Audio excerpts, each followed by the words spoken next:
Welcome, friends, to the Earthkeepers podcast. I'm Forrest Inslee, inviting you to explore more creation-centered ways of thinking and being, and deeper connection to our places. In this episode, I'll be in conversation with Dr. Randy Woodley about how true democracy has everything to do with Earth care. You know, I took part in a No Kings rally with my daughter, and the feeling was just surreal. As I looked around me at the sea of people, all waving placards and chanting defiant slogans, I thought to myself, my daughter Kyra, who is 23, has come of age knowing only a politics of divisiveness, and her political awareness emerged in an age when deception and indecency in our country's leadership has become normalized. As I stood by her in the protest, I was struck by the fact that she has never felt the pride and confidence that I grew up feeling about my home country. In fact, she, along with so many of her generation, is pretty pessimistic about her future in the U.S. And as someone born in Istanbul, she considers it a real option to live elsewhere in the world. While I really hope she doesn't, I wouldn't blame her if she did. For my part, my despair over our broken democratic system has a lot to do with the ongoing destruction of our beautiful planet. So much of the progress we had been making as a country toward more environmentally protective policies and practices has been reversed by self-serving, short-sighted, greedy decisions that really favor the interests of the wealthy and powerful. And in Trump's war on diversity, he seeks to silence all voices that aren't echoes of his own, and this most certainly means completely ignoring the groans of suffering creation. Friends, it's become clear to many of us that democracy is seriously under threat. In light of that reality, our friend Randy Woodley, an author, professor, and Kituwa Cherokee descendant, has just launched a 15-part Substack series called Make Democracy Great Again. And just to be clear, for those who aren't yet familiar, Substack is essentially a platform for the publishing of ideas. And I'll include some info in the show notes about how to sign up for this free service. Anyhow, in his writing on this platform, Randy offers honest critique of our governing system, helps us to understand why things have gotten worse as of late, and casts vision about how we might use the current crisis as an opportunity to restore what was best about democracy, but also to make democracy better and truer than it ever has been in the past. And as he has so often done in his previous gigs on the Earthkeepers podcast, Randy freely and generously offers new perspective and hopeful vision that's inspired by Native American values and practices. In this podcast conversation, you'll get a preview of the shape and purposes of his new series. And as always, I want to encourage you to think about actions you might take in response to the challenges Randy offers. I'll offer my own thoughts about that at the end of the show. Randy, it's always good to have you on the podcast. And as always the case, I look forward to being challenged and provoked, but also inspired by that gracious way that you have when you speak hard truth. So welcome, brother. Thank you. I appreciate that compliment. I just kind of woke up from a nap, so I may not be as pleasant as you think. So we'll see. I'll take it. Well, I'm really jazzed actually to talk about your new Substack series, but I'm also eager to hear about how things are going for you and Edith in your leadership of Illinois Indigenous Center for Earth Justice. What's going on? Well, a lot. So we won a solar grant from our electric company, $164,000 solar grant. And the county had been giving us a really, really hard time about all this.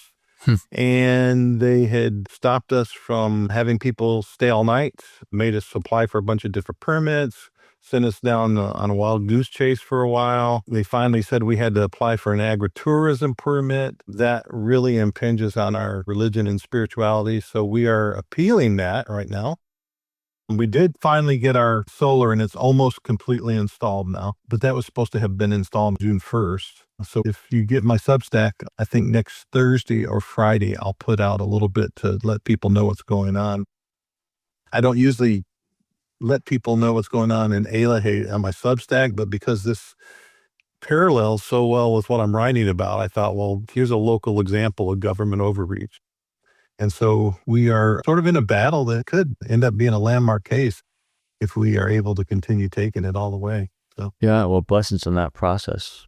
Yeah, so that's been a little bit taxing. And of course, looking at another county planning and zoning meeting It's bringing up a little bit of trauma from the last one I had 20 years ago, where they wouldn't allow us to build. And then some of our neighbors brought out a 50 caliber machine gun and began to fire it. And we eventually lost everything and had to move. That was the result of the last planning meeting I was in 20 years ago.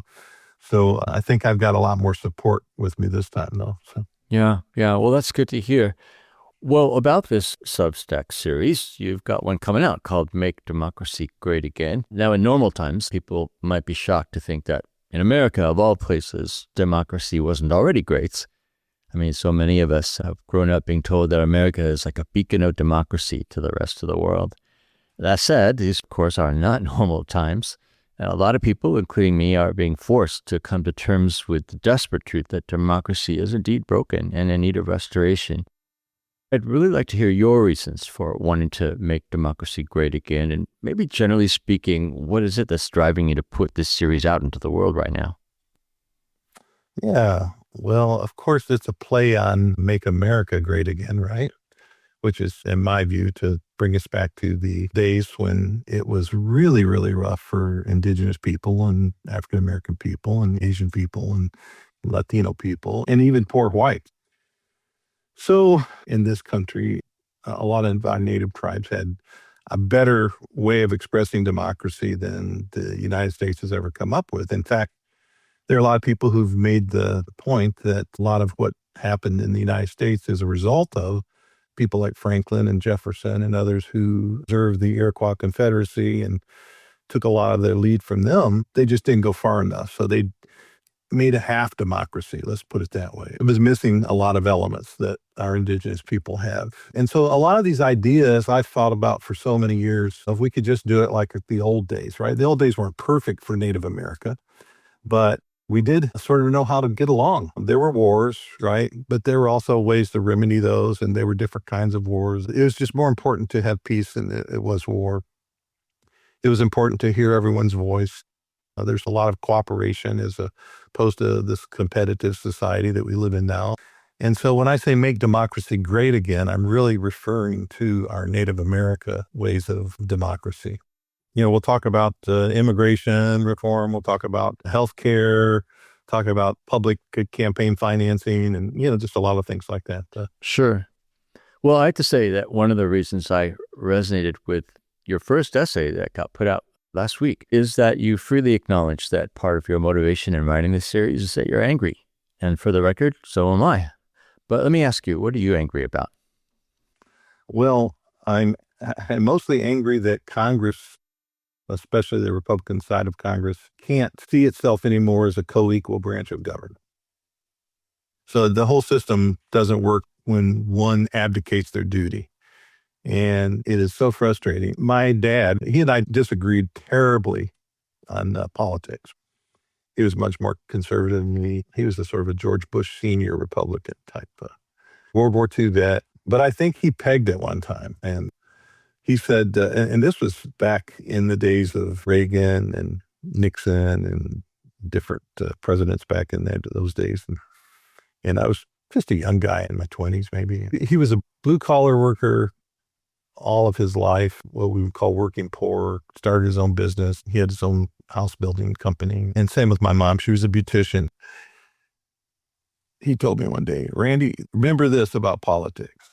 He said, the Republicans are crooked as a dog's hind leg, and the Democrats couldn't find their ass in a dark room. And I found that to be very true along the way. Right. Yeah. Well, don't you miss those Republicans? I mean, I would love to be in struggle with George Bush Republicans. Give me the old South Republican any day. Exactly. And the whole idea of decorum, right, which I've always thought was sort of hoity-toity. But wouldn't it be wonderful if they actually had decorum and they talked together and they treated each other decently? It's just an embarrassment. Everything's going on in our government right now. It's not only tragic, but it's more embarrassing to be an American than ever. And I've been embarrassed for many years to be an American. Ever since I knew American history, I've been embarrassed. But because we weren't ready to rectify that history. Yeah. Of course, my great hope is that we will one day rectify this history. and get on beyond it. So, Yeah, well, hopefully, as they say, crisis can lead to opportunity and reform. So maybe as bad as it's getting, that's what's going to make the change in the long run.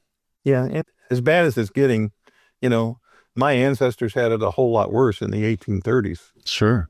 in the 1840s, and so did a lot of people's ancestors in this country. So we have to face the fact that what we have and what we call democracy was not built for most of us. It wasn't really built for Native Americans. It wasn't built for African Americans. It wasn't built for poor white people. It wasn't built for women. It was built for wealthy, landowning, white, Western Europe males. And so the bottom line is that we never have been a democracy. And maybe we never will be. Maybe we will be. We get to see. Well, this is not a series you're writing about fixing the broken bits of democracy and hearkening back to the good old days, the Republic.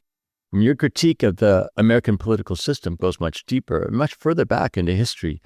In your first essay of the series, you wrote, "America has never been a true democracy. The founders designed a system that excluded the majority of people on purpose." And I'm reading here.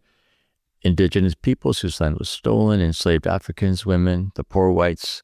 The Electoral College wasn't a bug. It was a feature designed to keep power concentrated among wealthy white men. We've been sold a mythology about democracy while living under something closer to oligarchy with good marketing. And now oligarchy isn't even pretending anymore. So obviously a lot there to unpack, but let's start with that contention that America hasn't been a true democracy. I mean, yikes. Well, it just hasn't been for most people. As long as the power of the country was held by majority white males, it hasn't been a democracy for anyone but them. One of the problems with the president we have right now is he doesn't know American history. He doesn't know democracy. He's a guy who's been spoiled and he got what he wanted all his life. And now he thinks he can do the same as the president of the United States. You can't really understand what this big picture is about until you understand history from a lot of different sides, a lot of different angles. In 15 years, I taught American church history 21 times. And I taught a lot of other histories, early church history and American history and history of the evangelical movement and yada, yada. But I always begin those classes with the same statement. I said, there's no such thing as history. And the students would look, and I'm like, what is he talking about? And I said, there are only histories. And the more histories you understand, the better you will understand what we call history. And until those voices are heard who experience something very different than the mythology about what it means to be a true American, the reason we're having such a reaction right now is because that mythology is falling apart. There's too many people who know it's not true. There's too many people who know it's not true who are in places where they're beginning to have a voice. And those people who grab onto that American democratic mythology of, everybody has the same opportunity to pull themselves up by their own bootstraps and the same opportunity in social spaces, et cetera, et cetera. Everyone who believes that now is being threatened by these other voices. And so we're banning books and we're not teaching certain things anymore. And we're going to use Christianity to teach the opposite of what Jesus taught. And we're going to basically pump up and prop up that old mythology, but that old mythology is never going to fly again. You can't make people believe it. The genie's out of the bottle, right? You can't put him back in the bottle once he's out. The secret's out, We can call it decolonizing, we can call it deconstruction, we can call it whatever we want to call it. But the truth is, people aren't buying it anymore. There is about 30%, apparently, who are still buying these myths and these lies, but even that's beginning to fall apart as we see the overreach on the part of the current government and the militia that it's created across the land. And it's a shame that people had to die and people are being detained and people are being put in basically concentration camps again.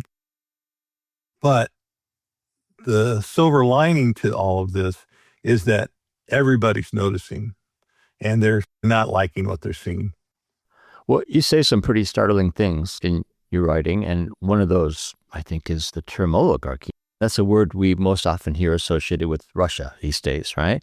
But while it's easy to judge Russia's corrupt, imbalanced political system, I'd guess that for some of our American listeners, at least, the idea of oligarchs in the U.S. might be a new one.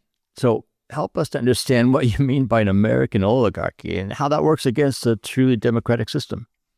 Well, you have to understand, first of all, that Trump is the biggest Putin wannabe that there is. He has taken the playbook of Putin. This is why they spend so much time together, and they spent so much time together before, to understand like what it's going to take so that he can run the country like a corrupt business, like Putin runs his country like a corrupt business. If you watch what's happening, it's exactly what's happening.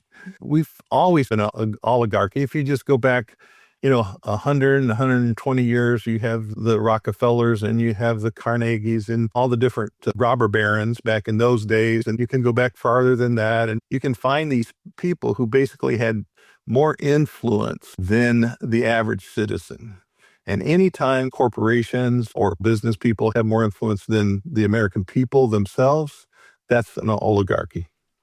Well, you referenced in your first essay some of the major problems that come about when the interests of the very wealthy, powerful people are prioritized. You noted, I think, billionaires buying elections, the military being deployed against other countries to access their resources, a lack of affordable housing, and for many, expensive, inaccessible healthcare. The particular issues that I want to ask you about for the sake of our podcast listeners have to do with environmental exploitation and injustice. How, in your view, does our broken democracy impact the planet? Oh my gosh. If I didn't have so much faith that the Creator made this earth to be so resilient, it would be truly depressing. What is happening now is all stops removed. All you hear is rare earth minerals and drill, baby, drill, and on and on and on. And you can tax the earth beyond her recovery rate. And that's what's happening now. And that's why we're experiencing climate change. And so it's going to get worse. Yesterday, I just heard something about the language of the EPA now is no longer what damages humans, but what damages corporations. The difference between this Trump era and the Trump era that we had before is that there's a whole bunch of smart people that gathered around and said, we're going to make this happen. And so these people are just doing it systematically throughout all the agencies and creating new language for things. The crazy thing is, it's not just that we've stopped any kind of small progress we might have made toward living greener, but we're actually going backwards. I mean, I just watched on the news this morning. We are falling backwards. The Trump has actually pulled the permits that were already granted to wind projects. And the one in New York is 80% done, right? And it's just like, it's almost like it's being done out of spite. Like there isn't even a rationale beyond that in some cases. Yeah. Well, you see what happens when you follow the money, then it leads straight back to the oligarchy, right? Mm-hmm. Yeah. So the ones that are his friends anyway. Yeah. Well, I'm happy to note for our listeners that while you are sometimes painfully honest when you describe the brokenness we have to contend with, you're also just as forthright in your proposals regarding what we might do to save democracy. So let me ask you to read a particular passage from your first essay, and then I want to ask you about it after you're done. And this is what makes me angry enough to write this series. The solutions exist. They've always existed. Our indigenous ancestors practiced them for millennia right here on Turtle Island. Universal care for the sick, shelter as a community responsibility, hospitality for newcomers willing to become relatives, governance based on wisdom and accountability rather than wealth, decision-making that required broad consensus rather than narrow majorities. These are proven practices that sustain complex societies for thousands of years. Yeah. Yeah. Well, to most of our listeners, wherever they are in the world, this might be a completely new idea that the solutions for America's broken systems might be found in cultures of the first peoples of this continent. I assume that this is going to be a theme that shows up in your future essays as well. And honestly, that's the reason I'm recommending the Make Democracy Great Again series to everyone I know. But maybe you could give us more of a sense of what you see as this source of hope for change. What does it actually look like to draw on the cultural wisdom of Native peoples? Well, the reason that most people don't know or are surprised to hear is because they don't know history. We think history in this country began in 1492. It was going on for at least 28,000 years before that. great civilizations. 80,000 people were being fed daily in the Sonoran Desert by canals that the Pima Papago people, the Tohono O'odham people, had created. Chaco Canyon was a center of trade. Celilo Falls was a center of trade. Cahokia was a center of trade, a city of over 50,000 people. So we have this history that most Americans don't know about. I really love a quote by John Kennedy. I think it was in 1962. I found this quote. It was so weird. I was in a library and I was looking through, the books that they're selling for $1 or 50 cents. And I saw this children's book called History of American Indians. And it was about an inch thick and written for children. And then I opened it up because I thought, oh, what kind of phony baloney stuff are they putting in this? And there was the foreword by John F. Kennedy. And he made this incredible statement, the sum of which said, their history, Native Americans' history, is our history, and we only hurt ourselves when we neglect to learn the great history. And I love that. And I have a T-shirt that says, American history begins with Native American history. So we don't know about the people who lived for tens of thousands of years on the same land, and we're talking upwards of 100 to 150 million people who understood how to get along with each other relatively well, who were way more diverse than we are right now in their languages and their religion. And by the way, there was never a religious war in America until the Europeans arrived, who understood how to resolve conflict, who understood that international trade among themselves was a much better way of living than being at war with one another. It was not perfect by any means. It was no utopia, but it was much better than it is now. And that's because they held these values that reinforced a way of respecting one another, having tolerance for one another, which would fuel how you govern, which is democracy. And I'll try to bring a perspective on some of the current problems and then how Native Americans view that, or at least how I understand Native Americans view that. I don't speak for Native America. I speak for myself, and hopefully I've learned enough along the way to have some things right. But yeah, that's what's behind this whole thing. It's kind of behind everything we do and that we've done. Well, listeners to this podcast have been profoundly impacted by learning from the values of Native culture when it comes to living with creation. I think, as you put it, becoming a good relative, right? I mean, we oftentimes talk about those principles. I'm not sure that people have thought beyond that, at least the people I know. And I would say, though, that when people do stop to think, well, maybe there's a lot of goodness that we can learn from in Native culture, I also think that pretty soon they come up against the paradox, though, that here we're talking about a people abused by their colonizers who then would somehow want to share their cultural wisdom with their oppressors. There's something that doesn't compute. There's a hesitance there in me even to say, who am I to dare to say that, yeah, we should really live according to these Native values? Yeah, there's a sort of a paradox there of perhaps the most oppressed people in America, or historically at least, are the ones offering the solution, or at least solutions. Now, we don't have all the answers, of course, but I think we have some. And I think if we could picture Ben Franklin and Thomas Jefferson sitting and observing the Iroquois Confederacy and them getting up and leaving in the middle of a meeting before they really learned some of the deeper things they needed to learn, we have to imagine ourselves then going back and sitting down there and listening so that we can learn the rest of the story, the rest of what Native America has to offer. There's a Shoshone elder, I think it's in the last book that Edith and I did, Journey to Elahe. It says, do not begrudge the white man for being here. He's come to learn from us, but he doesn't know it yet. So I hope that we all come to know that there is wisdom, and we need wisdom wherever it comes from. It just happens to be my experience to bring it from a Native perspective, but I'm sure there's others with great wisdom from other places as well. Well, if we're going to learn anything, it depends on bridge builders like you. So just know that I really appreciate the generous spirit, the gracious spirit that you bring these things to us with. We're all in this together. We all have to work together if we're going to create a better world. And it boils down to that. I have to ask myself, because we've been through a lot. I'm kind of writing my memoir right now, kind of a book to my children, and going through some of the things we've been through. And I had to stop myself and say, how on earth did we survive? Right. Why are we even still here? And it Yeah. all boils down to this. And it will boil down to this probably until the day I die. We're trying to make a better world for all of us, not just for us, but for everyone. Yeah.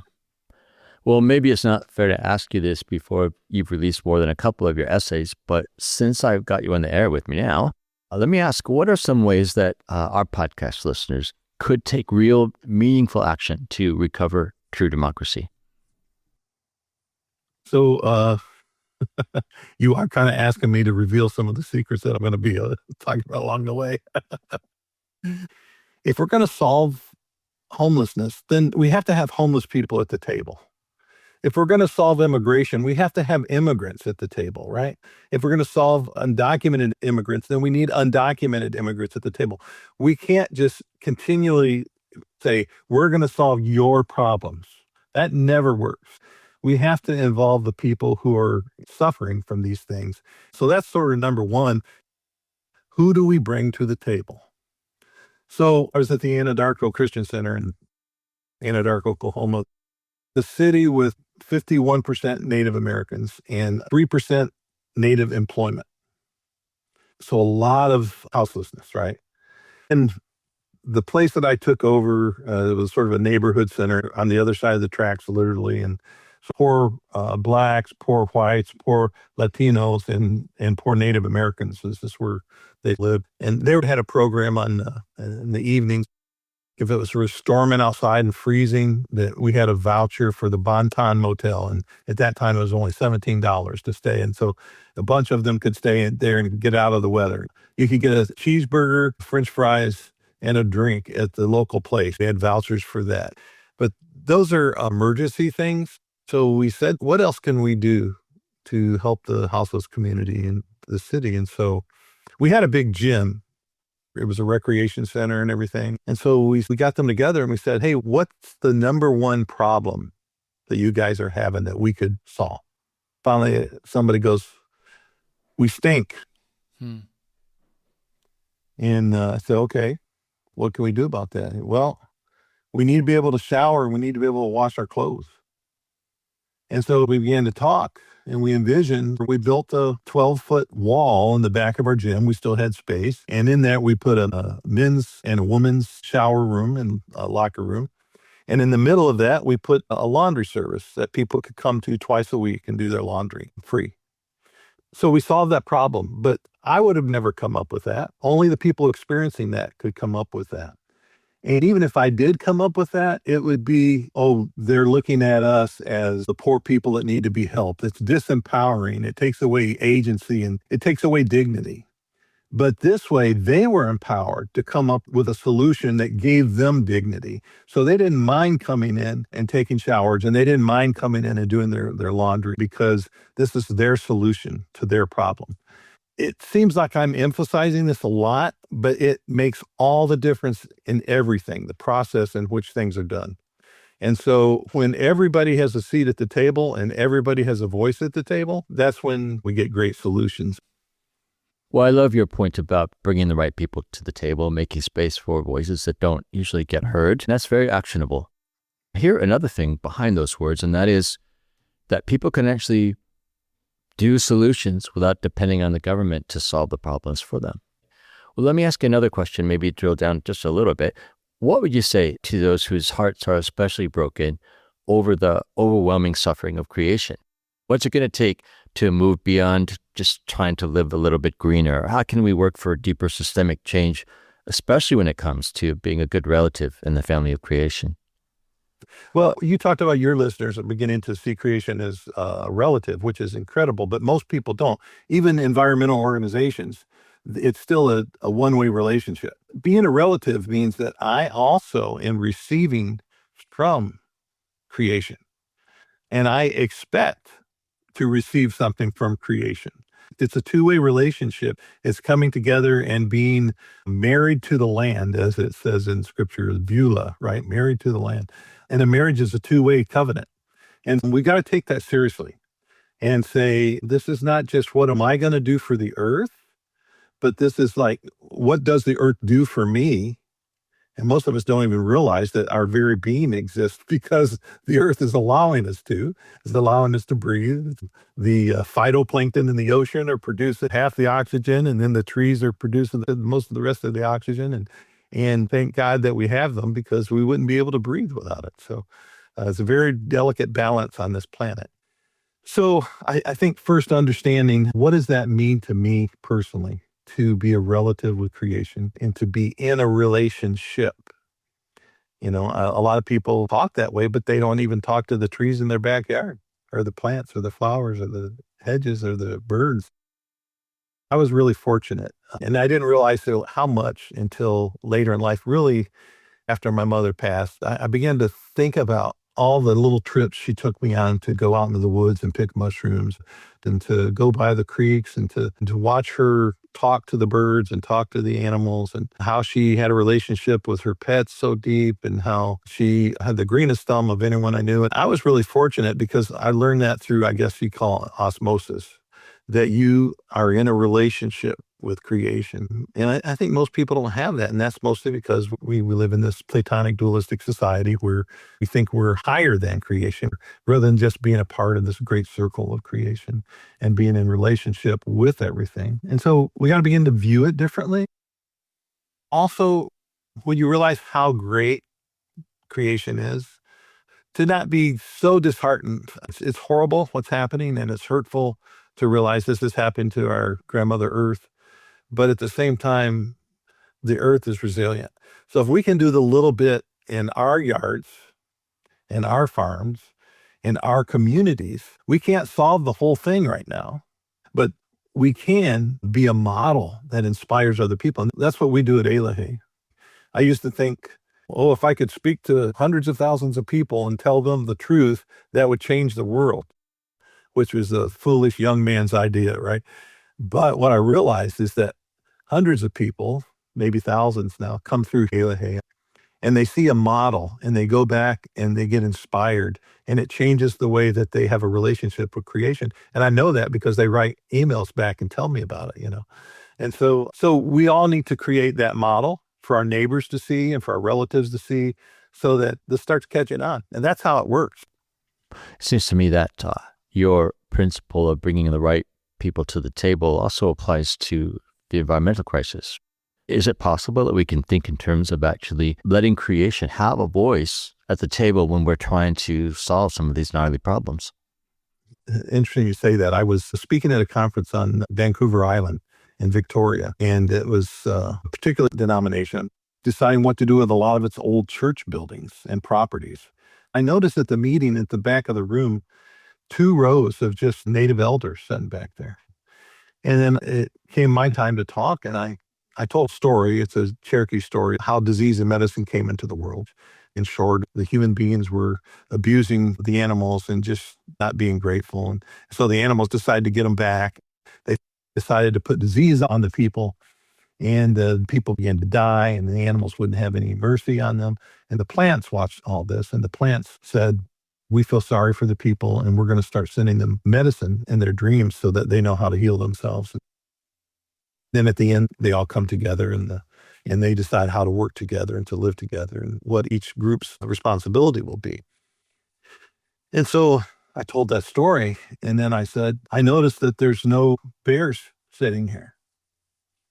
And I don't see a birdhouse or a seat for the birds. And they began to think, this guy lost his mind,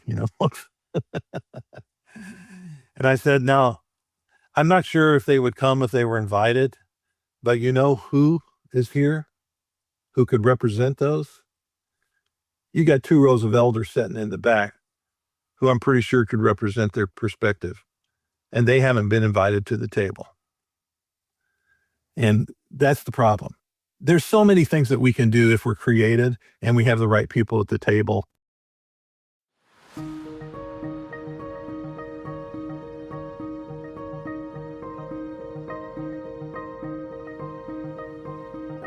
So, friends, Randy has given us so much to think about. If you want to learn more from him or more about him, go to eloheh.org, that's eloheh.org, or just go to this episode's show notes at earthkeepers.online and connect from there. You'll also find links to his Substack series, of course, as well as some information about how to easily access the Substack platform for free. As many listeners know, over the last 6 years of the podcast, Randy has helped Earthkeepers to pay attention to Indigenous wisdom in the shaping of their relationship to creation. In his new series, Randy offers to take us further on the journey of learning to show us that the North American First Peoples can teach us so much about so much more, about the value of diversity, for example, or inclusive government, and leadership that seeks the welfare of all people and all creation.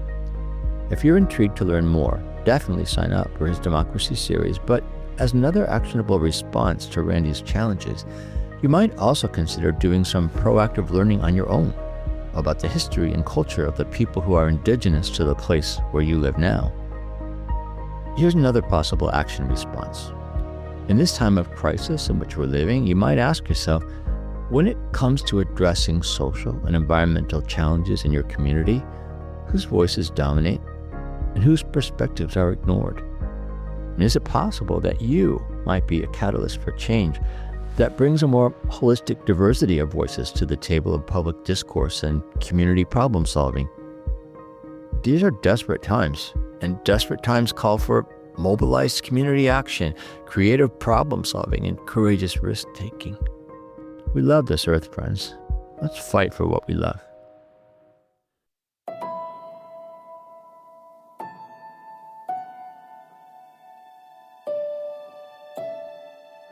Earthkeepers podcast is a production of Circlewood.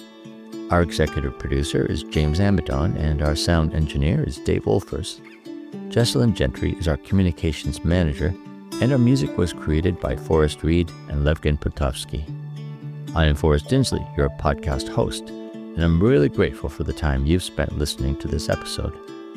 Help us expand our reach by following or subscribing to this podcast on your favorite listening platform. And be sure to go to earthkeepers.online to sign up for our podcast newsletter.